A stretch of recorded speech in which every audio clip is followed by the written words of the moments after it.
King Charles has spoken to a grieving nation of his deep loss on the death of Elizabeth II on Thursday. The sovereign's address was broadcast in St. Paul's Cathedral at 6 p.m. as hundreds of people gathered for the service of prayer and reflection. Charles, dressed in a black suit and tie, spoke with framed pictures of his mother beside him.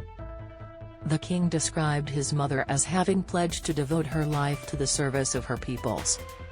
In 1947, on her 21st birthday, she pledged in a broadcast from Cape Town to the Commonwealth to devote her life, whether it be short or long, to the service of her peoples, said Charles. That was more than a promise, it was a profound personal commitment which defined her whole life. She made sacrifices for duty.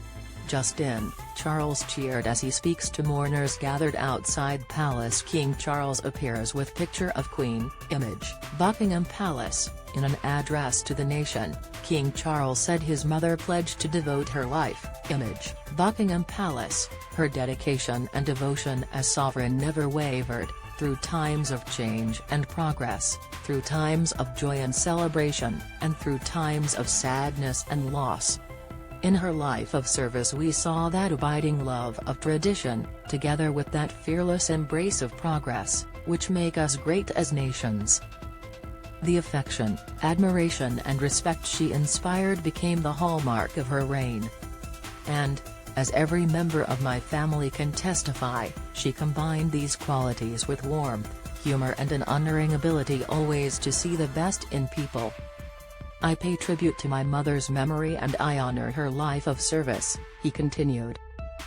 I know that her death brings great sadness to so many of you and I share that sense of loss, beyond measure, with you all. When the Queen came to the throne, Britain and the world were still coping with the privations and aftermath of the Second World War, and still living by the conventions of earlier times. In the course of the last 70 years we have seen our society become one of many cultures and many faiths. The institutions of the state have changed in turn. But, through all changes and challenges, our nation and the wider family of realms, of whose talents, traditions and achievements I am so inexpressibly proud, have prospered and flourished. Our values have remained, and must remain, constant.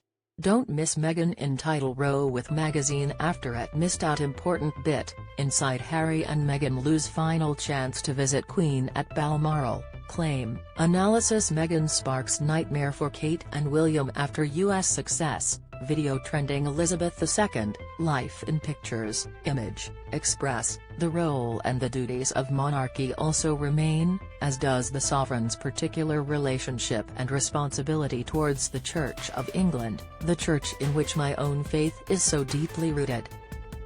In that faith, and the values it inspires, I have been brought up to cherish a sense of duty to others, and to hold in the greatest respect the precious traditions, freedoms and responsibilities of our unique history and our system of parliamentary government.